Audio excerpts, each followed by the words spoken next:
और एक बात और सुन लो, ब्याज खाने के बाद अगर आप नमाज पढ़ रहे हैं, हज भी कर रहे हैं, उम्रा भी कर रहे हैं, इस बात का डर है कहीं हमारी इबादतें हमारे मुंह पर मार ना दी जाए। सूद ब्याज खाने वाले की इबादतें उसके मुंह पर मार ना दी जाए, इसलिए कि अल्लाह के नबी ने बड़े सख्त अल्फाज में फरमाया है कि सूद और ब्याज के 70 से ज्यादा दर्जे हैं, जिसमें सबसे हल्का दर्जा यह है अन यज़नी अर्रजुलु बि उम्मिही, इंसान अपनी सगी मां के साथ ज़िना करे। कोई सोच नहीं सकता, कोई तसव्वुर नहीं कर सकता कि अपनी मां के साथ ज़िना करे। सूद खाने वाला अपनी मां के साथ ज़िना करने से ज्यादा खतरनाक काम। और कुरान तो यहां तक कहता है सूद खाने वालों के बारे में, फ़इल्लम तफ़अलू फ़अज़नु बिहर्बिम मिनल्लाहि व रसूलिही, अगर तुम ब्याज खाना नहीं छोड़ते, अगर तुम सूद का लेन देन नहीं छोड़ते, तो अल्लाह से जंग करने के लिए तैयार हो जाओ। तुम्हारे अंदर ताकत है, तुम्हारे अंदर हिम्मत है, तो अल्लाह से लड़ाई करके दिखा दो। अल्लाह से कौन मेरे भाइयों लड़ाई कर सकता है? इसलिए सूद का लेन देन बिल्कुल बंद कर दो। अब ये एक अलग मसला है, हम हिंदुस्तान में रहते हैं, पूरा हमारा कारोबार बैंकिंग सिस्टम पर है। बैंक में हमारा सेविंग अकाउंट खुला है, हर क्वार्टर पर, हर 4 महीने पर हमारे बैंक में इंटरेस्ट आता है। तो क्या मसला है भाई? कोई मसला नहीं है। बैंक की पासबुक को अपडेट करो, चेक करो मेरे पास कितनी इंटरेस्ट आ रहा है, कितना ब्याज आ रहा है। जो साल में ब्याज आ रहा है उस ब्याज को आप बैंक से निकाल लो, किसी गरीब को, किसी बीमार को, किसी जरूरतमंद को दे दो। इसलिए नहीं कि सवाब मिलेगा, इसलिए ताकि वो पैसा इस्तेमाल हो जाए। बैंक उसको इस्तेमाल ना करे, आप भी उसको इस्तेमाल नहीं करेंगे, किसी जरूरतमंद को दे देंगे बस अपनी जान छुड़ाने के लिए। ये बिल्कुल सिंपल तरीका है। बाकी किसी और तरीके से इंटरेस्ट और ब्याज से फायदा उठाने की कोशिश मत करो, ये बहुत बड़ा गुनाह है। क़ाल मा मनाका क़ाल मा मनाका अन तस्जुद लिमा खलक़तु बियदैया अस्तकबरता अम कुन्त मिनल आलीन। अल्लाह ने फरमाया, इब्लीस, जिस आदम को मैंने अपने हाथों से पैदा किया है और जिसको मैंने सजदा करने का तुमको हुक्म दिया था, ऐ इब्लीस, तुमने मेरा हुक्म क्यों नहीं माना? तुमने आदम के आगे सजदा क्यों नहीं किया? अब अस्तकबरता, ऐ इब्लीस, क्या तू बहुत बड़ा घमंडी अपने आप को समझता है? क्या तू बहुत घमंड कर रहा है? क्या तू अहंकार कर रहा है? क्या तू तकब्बुर कर रहा है? अम कुन्त मिनल आलीन, या तू बहुत बड़ा हो गया है, तू बहुत ऊंचा हो गया है, तू अल्लाह के हुक्म को भी नहीं मान रहा है? इब्लीस ने जवाब दिया, क़ाल अना ख़ैरुम मिन्हु ख़लक़तनी मिन नारिन व ख़लक़तहु मिन तीन। कहा, अल्लाह, मैं आदम के आगे क्यों सजदा करूं? तूने आदम को मिट्टी से बनाया और मुझे तूने आग से पैदा किया। ऐ अल्लाह, आग का काम तो ऊपर जाना है और मिट्टी का काम तो नीचे जाना है। मिट्टी तो पांव के नीचे हुआ करती है। ऐ अल्लाह, जब आदम से मैं बेहतर हूं तो मैं आदम के आगे सजदा क्यों करूं? मैं नहीं करूंगा। इसीलिए उलमा कहते हैं कि दुनिया में सबसे पहले अगर अल्लाह तबारक व तआला के हुक्म के मुकाबले में अगर किसी ने लॉजिक और क़यास पेश किया था तो वो इब्लीस। अल्लाह के हुक्म के आने के बाद अब कोई लॉजिक नहीं चलेगी। दीन लॉजिक का नाम नहीं है, दीन कुरान और सुन्नत का नाम। इसीलिए हजरत अली कहा करते थे, लौ कान दीनो बिर्राई लकाना अस्फलल खुफ्फी अहक्क बिल मस्सी। हजरत अली कहते हैं, अगर दीन की बुनियाद लॉजिक पर होती, अगर दीन की बुनियाद अकल के ऊपर होती, तो मोजे पर जब हम मसा करते हैं तो मोजे के निचले हिस्से पर मसा करते, ऊपर न करते। गंदगी तो नीचे लगी होती है, गर्दो गुबार तो नीचे लगा होता है, डस्ट तो नीचे लगा रहता है, मगर हम ऊपर मसा करते हैं। हजरत अली कहते हैं, ये दलील है इस बात की कि दीन की बुनियाद लॉजिक पर और अकल पर नहीं है। दीन अकल, अल्लाह और उसके रसूल के हुक्म के आने के बाद अब अकल नहीं चलाना है। सबसे पहले अगर अक्ल चलाई थी तो इब्लीस ने चलाई। कम है क्यों सजदा करूं आदम के आगे? मैं आग से पैदा हूं, आदम मिट्टी से पैदा है, मैं नहीं कर सकता। क़ाल फ़ख़्रुज मिन्हा फ़इन्नका रजीम। अल्लाह तबारक व तआला फरमाता है, ऐ इब्लीस, जब तूने मेरा हुक्म नहीं माना तो निकल जा तू जन्नत से, और तू निकल जा फरिश्तों के पास से, और तू निकल जा मेरी रहमत से। आज के बाद तू शैतान रजीम बन गया, तू शैतान मरदूद बन गया। जब भी दुनिया तेरा नाम लेगी तो शैतान रजीम कहेगी, शैतान मरदूद कहेगी। व इन्ना अलैका लानती व इन्ना अलैका लानती इला यौमिद्दीन। और ऐ इब्लीस, अब कयामत तक तेरे ऊपर मेरी लानत बरसती रहेगी, तू मेरी रहमतों से दूर रहेगा। अब कयामत तक तू मेरी रहमत का हकदार नहीं बन सकता, तू हमेशा हमेशा के लिए मेरी रहमतों से दूर हो गया। तो लानत का मतलब होता है अल्लाह की रहमत से दूर होना। अब यहां एक मसला और समझ लीजिए, शरीयत में गुनाह दो टाइप के होते हैं, एक होते हैं छोटे मोटे गुनाह और एक होते हैं बड़े गुनाह। छोटे मोटे गुनाह को क्या कहा जाता है? सगीरा। और बड़े गुनाहों को क्या कहा जाता है? कबीरा। अब कबीरा गुनाह की पहचान क्या है? बहुत सारी पहचान है, उसमें एक पहचान ये है कि जिस गुनाह का नाम लेकर के लानत की गई हो, कुरान में हदीस में जिस गुनाह के बारे में ये कहा गया हो इसके करने वाले पर अल्लाह की लानत, तो समझ जाओ कि वो गुनाह कबीरा है, वो बहुत बड़ा गुनाह है, और जब तक हम तौबा नहीं करेंगे वो माफ होने वाला नहीं। इतनी बात समझ में आ गई। अब एक बात और समझ लो, लानत किसी खास इंसान के ऊपर नहीं कर सकते, लानत किसी बुरे काम पर कर सकते हैं। मिसाल के तौर पर जो नमाज ना पढ़े उसके ऊपर अल्लाह की लानत, जो शराब पिए उसके ऊपर अल्लाह की लानत, जो झूठ बोले उसके ऊपर अल्लाह की लानत। इस तरीके से हम जनरल अंदाज में, कॉमन अंदाज में हम लानत कर सकते हैं। मगर किसी इंसान को टारगेट करके, कोई नमाज नहीं पढ़ता, हम उससे जाकर कहें तू नमाज नहीं पढ़ता, तेरे ऊपर अल्लाह की लानत हो। कोई जुआ खेलता है, कोई शराब पीता है, हम उससे जाकर के कहें कि तू शराब पीता है, तू जुआ खेलता है, तेरे ऊपर अल्लाह की लानत, तो ये जायज नहीं है, ये सही नहीं है। किसी एक इंसान को टारगेट करके आप लानत नहीं कर सकते। लानत हम आम अंदाज में, एक जनरल अंदाज में, कॉमन अंदाज में हम कर सकते। अच्छा, किसी चीज को लानत नहीं कर सकते। एक मर्तबा एक सहाबी जा रहे थे, रास्ते से बहुत तेज हवा चल रही थी। अब जब हवा बहुत तेज चली तो उनकी चादर उनके कंधे से गिर गई। उन्होंने हवा के ऊपर लानत भेजी, कहा लानत हो इस हवा के ऊपर, इसके चक्कर में मेरी चादर गिर गई। अल्लाह के नबी के कानों में सहाबी के जुमले पड़ गए। कहा ला तलानहा, ऐ मेरे सहाबी तुम हवा के ऊपर लानत मत भेजो, तुम हवा के ऊपर लानत मत करो। फ़इन्नहा मामूरतुन, हवा अपने मन से नहीं चलती है, हवा तो अल्लाह ताला के हुक्म से चला करती है। ऐ मेरे सहाबी, एक हवा के ऊपर भी तुम्हें लानत करने का अधिकार नहीं है। अगर तुमने किसी के ऊपर लानत की और वो चीज लानत के लायक नहीं है तो लानत लौट करके तुम्हारे पास आ जाएगी। तो किसी को हम लानत नहीं कर सकते, किसी इंसान को, किसी चीज को टारगेट करके लानत नहीं कर सकते। बुरे अमल के ऊपर हम लानत कर सकते। अब आज की मेरी तकरीर का जो टॉपिक है, हम ऐसी कुछ चीजें देखेंगे, कुछ एक्टिविटीज देखेंगे कुरान और सुन्नत की रोशनी में, जिनके करने वाले पर अल्लाह की लानत की गई है। मैं इंशाअल्लाह 15 चीजें बयान करूंगा। अगर आप सब्र से सुनेंगे, सुकून से सुनेंगे, 15 चीजें बयान करके मैं इजाजत ले। तो शुरू करते हैं बिना टाइम वेस्ट किए। पहली चीज जिस पर अल्लाह के नबी ने लानत की है, किसी जमीन या जगह के निशान को मिटाने वाला। मिसाल के तौर पर आपका खेत है, आपके खेत के बगल में आपके पड़ोसी का खेत है। अब आप क्या कर रहे हैं? बाउंड्री को आप मिटा रहे हैं ताकि आप उसके खेत में 2-4 मीटर, 2-4 फीट आप उसके खेत में बेईमानी कर लें।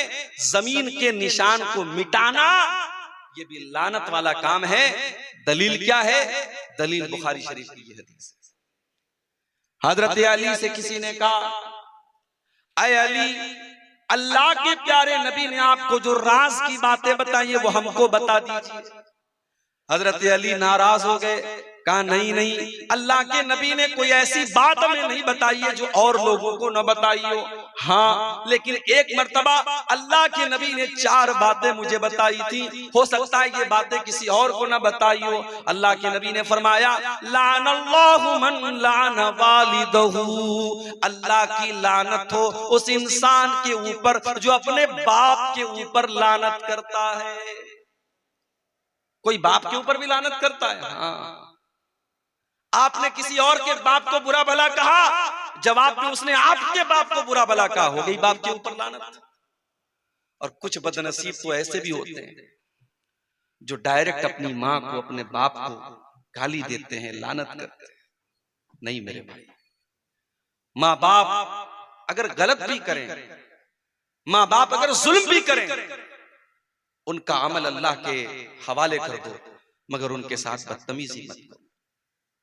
उन्हें अल्लाह ताला ने तुम्हारे पैदाइश का जरिया बनाया।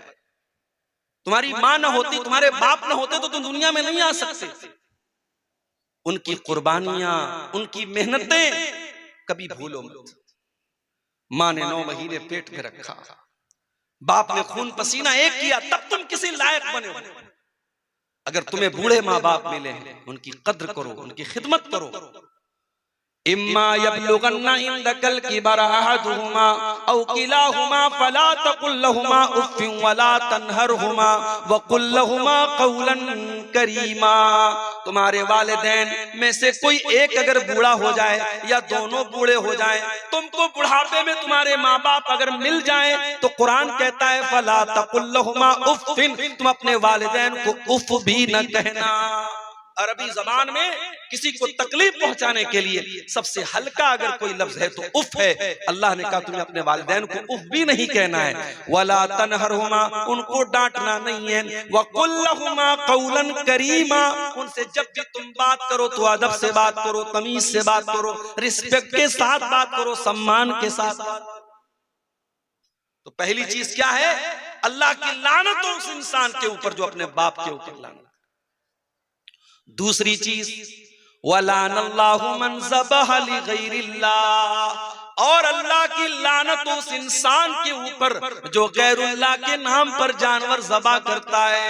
कोई ख्वाजा साहब के नाम से बकरा काट रहा है, कोई शेख अब्दुल कादिर जिलानी के नाम से बकरा काट रहा है, कोई अपने पीरों के नाम से बकरा काट रहा है, गैरुल्लाह के नाम पर जानवरों को ज़बह किया जा रहा है। नहीं नहीं मेरे भाई, जैसे सजदा अल्लाह के सिवा किसी और को जायज नहीं, जैसे दुआ अल्लाह ताला के अलावा किसी और के आगे जायज नहीं, उसी तरीके से कुर्बानी भी और जानवर को ज़बह करना भी अल्लाह के अलावा किसी और के लिए जायज नहीं। हमारा नौजवान पटना जाता है, सिलीगुड़ी जाता है, बड़े मॉल में जाता है, मैकडॉनल्ड में जाता है, चिकन खाता है। एक बार ये पता लगाने की कोशिश नहीं करता कि ये चिकन हलाल भी था कि नहीं था। और अभी इस्राइल और फलस्तीन का मसला चल रहा है। शायद आपने फोटो देखा होगा सोशल मीडिया पर कि मैकडॉनल्ड बड़ी तादाद में इस्राइल के फौजियों की मदद करने के लिए खाने पीने की चीजें भेज रहा है। जो आपके मुसलमान भाइयों और उनके बच्चों का खून बहाने वाले जालिमों को वो खाना प्रोवाइड कर रहा है। उस कंपनी में जाकर के आप बड़े शौक से चिकन के बर्गर खा रहे हैं। अपने दीनी और ईमान की गैरत का मेरे भाइयों आप अंदाजा। मैकडॉनल्ड में और इस तरीके के बड़े बड़े रेस्टोरेंट में जब तक ये कंफर्मेशन ना हो जाए कि वो खाना हलाल है और अल्लाह का नाम लेकर के ज़बह किया गया है, आपके लिए खाना जायज नहीं है मेरे भाई। कोई अगर मुसलमान अपने आप को कहता है और अपने घर में शेख अब्दुल कादिर जिलानी के नाम पर बिरयानी बनवाता है और उनके नाम पर जानवर को ज़बह करता है, हराम है आपके लिए वो खाना जिस खाने पर और जिस चीज पर अल्लाह के अलावा किसी और का नाम लिया गया हो, उस चीज को खाना जायज है। ये सवाल भी अक्सर पूछा जाता है, मौलवी साहब दिवाली की मिठाई खाना कैसा है? ठीक है, मैं मानता हूं कि दिवाली की मिठाई में जो पूजा के लिए जो मिठाई होती है उसको अलग कर दिया जाता है, मगर है तो वो एक शिरकिया त्योहार का सिंबल। भाई हमारे शरीयत के हिसाब से इस दुनिया का सबसे बड़ा पाप ये है कि अल्लाह के अलावा किसी और की इबादत की जाए। और जाहिर है हमारे गैर मुस्लिम भाई अगर हमारी बात सुन रहे हो, उनको बुरा भला कहना मकसद नहीं है, लेकिन ये हमारा बिलीफ है, हमारा अकीदा है। हम शिर्क के मामले में कॉम्प्रोमाइज नहीं कर सकते।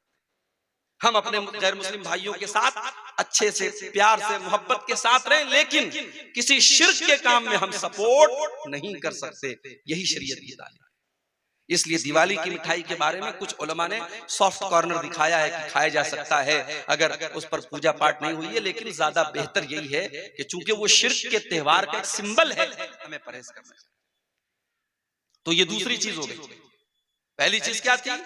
अल्लाह की लानत उस इंसान के ऊपर जो अपने बाप के ऊपर लानत करे। दूसरी चीज, अल्लाह की लानत उस इंसान के ऊपर जो गैरुल्लाह के नाम पर जानवर ज़बा करे। और तीसरी चीज, लान अल्लाहु मन आवा मुहदिसन, अल्लाह की लानत तो किसी ऐसे इंसान के ऊपर जो किसी बिदाती को पनाह दे। दीन के अंदर नया काम निकालने वाले को अपने घर में पनाह दे। जब घर में पनाह नहीं दे सकते, मोबाइल में कैसे पनाह दे सकते? एक साहब ने मेरे पास वीडियो भेजा, मौलवी साहब जरा ये वीडियो सुनिए किसका है, बड़ा अच्छा वीडियो लग रहा है। मैंने देखा वीडियो ऐसे इंसान का तो जो सहाबा को गाली देता है। मैंने कहा वीडियो डिलीट कर। जितनी भी अच्छी बात हो जो मेरे नबी के सहाबा को बुरा भला कहता है, मैं उसकी बातों को अपने जूते की नोक पर रखता हूं। मैंने कहा वीडियो डिलीट कर, इस वीडियो को कहीं शेयर। जब बिदाती को घर में पनाह देना जायज नहीं, तो मोबाइल में और स्टेटस में पनाह देना कैसे जायज है? इसलिए किसी ऐसे आलिम को, अभी कल मेरी तकरीर थी, कहां पे थी कल? सदलपुर में। वहां कलकत्ता से एक साहब तकरीर करने के लिए आए थे। मौजू रिवायत, मनगढ़ंत रिवायत बयान कर रहे हैं। मैंने तकरीर में कहा, अहले हदीस के स्टेज पर ऐसे लोगों को मत बुलाओ मेरे भाई। क्या हो गया है हमारी कौम को? अभी एक जलसे में मैंने सुना ऐसे मुकर्रिर को बुलाया जा रहा है जिसके बाकायदा यूट्यूब के ऊपर भजन मौजूद है, जो गैरुल्लाह के लिए भजन गाता है और गैरुल्लाह के लिए जो है अल्लाह के अलावा दूसरों की तारीफ में वो लंबे लंबे कसीदे पढ़ता है और कुफरिया बातें करता है। उसको आज हमारी जमात अहले हदीस के और शेरशाबादी के स्टेज पर बुलाया जाता है। ये शर्म की बात नहीं मेरे भाई। अकीदा भी कोई चीज होती है, ईमान भी कोई चीज होती है। हमारे स्टेज का एक वकार है, एक सम्मान है, एक डिग्निटी है, एक पहचान है, एक आइडेंटिटी है। उसको बर्बाद मत करो मेरे भाई। जिसकी भी लच्छेदार बातें हैं और जिसके कभी आपने नाम सुन लिया, उसको बुलाने मत लगो। पता लगाओ वो आलिम है कि नहीं, वो अहले हदीस है कि नहीं, उसका अकीदा सही है कि नहीं। जब बिदाती को पनाह देना जायज नहीं है, तो बिदाती को अपने मोबाइल में भी पनाह देना जायज है। चौथी चीज, वलानल्लाहु मन गय्यरा मनारल अर्ज़ी, और अल्लाह ताला की लानत उस इंसान के ऊपर जो जमीन के निशानों को मिटा दे, जो अपने खेत के निशान को मिटा करके पड़ोसी के खेत पर नाजायज कब्जा कर ले, अपनी जमीन के कागजात में हेर फेर करके अपने भाई की जमीन पर नाजायज कब्जा कर ले, जमीन के निशानात को मिटा ले, उस इंसान के ऊपर अल्लाह की लानत हो। अच्छा, मुझे एक बात समझ में नहीं आती, किसी की जमीन हड़प कर आप क्या लेके जाएंगे मेरे भाई? मान लो आपने किसी की जमीन नाजायज तरीके से हड़प ली, आपको तो जाना है 2 गज जमीन में ना, उससे ज्यादा तो नहीं मिलेगी आपको। अब वो जमीन आपकी औलाद, आपके बच्चे फायदा उठाएंगे। आप खुद भी गुनहगार हुए, आपके बच्चे भी गुनहगार होंगे, और आपको मिलने वाली भी चीज नहीं है, आप तो कब्र ही में जाएंगे। ऐसी जमीन जायदाद के लालच का क्या करना है मेरे? इसीलिए अल्लाह के नबी फरमाते हैं, मैं एक इंसान हूं, मेरे पास लोग जमीनों जायदाद का मसला लेकर के आते, हो सकता है कि किसी की चिकनी चुपड़ी बात को सुन करके मैं उसके हक में फैसला कर दूं। ऐ मेरे साहबा, कान खोल करके सुन लो, अगर मैंने गलत फैसला कर दिया और जो हकदार नहीं था उसको मैंने दूसरे की जमीन दे दी, तो कान खोल करके सुन लो, फ़इन्नमा अक़तउ लहू क़ितअतम मिनन नार, मैं जमीन का टुकड़ा नहीं दे रहा हूं, मैं जहन्नम की आग का टुकड़ा दे रहा हूं। इसलिए वो जमीन लेने वाला कान खोल करके सुन ले। मेरे भाइयों, सब ठाट पड़ा रह जाएगा जब लाद चलेगा बंजारा। किसी की जमीन जायदाद नाजायज तरीके से मत हड़पो। आज अफसोस की बात है, कचहरियों में, अदालतों में सबसे ज्यादा केस अगर मिलेगा मुसलमान का मिलेगा। कोई भाई की जमीन पर कब्जा करके बैठा है, कोई बहन की हक मार के बैठा है, कोई बेटी का हक मार के बैठा है। मेरे भाई ऐसा न करो, अल्लाह के नबी ने लानत की। और आगे बढ़िए, लानत का हकदार बनाने वाला दूसरा काम, अल्लाह के प्यारे नबी फरमाते हैं, लान अल्लाहु आकिल रिबा व मुकिलहु व कातिबहु व शाहिदैहि। अल्लाह की लानत हो सूद खाने वाले पर, सूद खिलाने वाले पर, सूद की गवाही देने वाले पर, और सूद को लिखने वाले पर। और आपने आगे ये भी फरमाया, वहुम सवा, सबके सब बराबर हैं, खाने वाला भी बराबर, खिलाने वाला भी बराबर, सूद लिखने वाला भी बराबर, और सूद की गवाही देने वाला भी बराबर। आज ये काम भी बड़े धड़ल्ले से हो रहा है। कोई बंधन लोन चल रहा है साहब, औरतों को लोन दिया जा रहा है। बैंक वाला आता है, मर्दों को किनारे करके पहले औरतों से बात करता है, तुम्हें लोन चाहिए। पहले से बीवी बेचारी, उसको उसके शौहर ने सिखाया है, बोल देना हाँ चाहिए। 1-2 लाख रुपए का लोन बड़ी आसानी से मिल जाता है, हर महीने ब्याज भरा जा रहा है। मेरे भाई, ये मसला आपको किसने बता दिया कि ब्याज का सिर्फ लेना हराम है? अल्लाह के नबी फरमाते हैं, ब्याज खाने वाले पर भी अल्लाह की लानत और ब्याज खिलाने वाले पर भी। और एक बात और सुन लो, ब्याज खाने के बाद अगर आप नमाज पढ़ रहे हैं, हज भी कर रहे हैं, उम्रा भी कर रहे हैं, इस बात का डर है कहीं हमारी इबादतें हमारे मुंह पर मार ना दी जाए। सूद ब्याज खाने वाले की इबादतें उसके मुंह पर मार ना दी जाए। इसलिए कि अल्लाह के नबी ने बड़े सख्त अल्फाज में फरमाया है कि सूद और ब्याज के 70 से ज्यादा दर्जे हैं, जिसमें सबसे हल्का दर्जा यह है, अन यज़नी अर्रजुलु बि उम्मिही, इंसान अपनी सगी मां के साथ ज़िना। कोई सोच नहीं सकता, कोई तसव्वुर नहीं कर सकता कि अपनी मां के साथ ज़िना करे। सूद खाने वाला अपनी मां के साथ ज़िना करने से ज्यादा खतरनाक काम। और कुरान तो यहाँ तक कहता है सूद खाने वालों के बारे में, फ़इल्लम तफ़अलू फ़अज़नु बिहर्बिम मिनल्लाहि व रसूलिही। अगर तुम ब्याज खाना नहीं छोड़ते, अगर तुम सूद का लेन देन नहीं छोड़ते, तो अल्लाह से जंग करने के लिए तैयार हो जाओ। तुम्हारे अंदर ताकत है, तुम्हारे अंदर हिम्मत है, तो अल्लाह से लड़ाई करके दिखा दो। अल्लाह से कौन मेरे भाइयों लड़ाई कर सकता है? इसलिए सूद का लेन देन बिल्कुल बंद कर दो। अब ये एक अलग मसला है। हम हिंदुस्तान में रहते हैं, पूरा हमारा कारोबार बैंकिंग सिस्टम पर है। बैंक में हमारा सेविंग अकाउंट खुला है, हर क्वार्टर पर, हर 4 महीने पर हमारे बैंक में इंटरेस्ट आता है। तो क्या मसला है भाई? कोई मसला नहीं है। बैंक की पासबुक को अपडेट करो, चेक करो मेरे पास कितनी इंटरेस्ट आ रहा है, कितना ब्याज आ रहा है।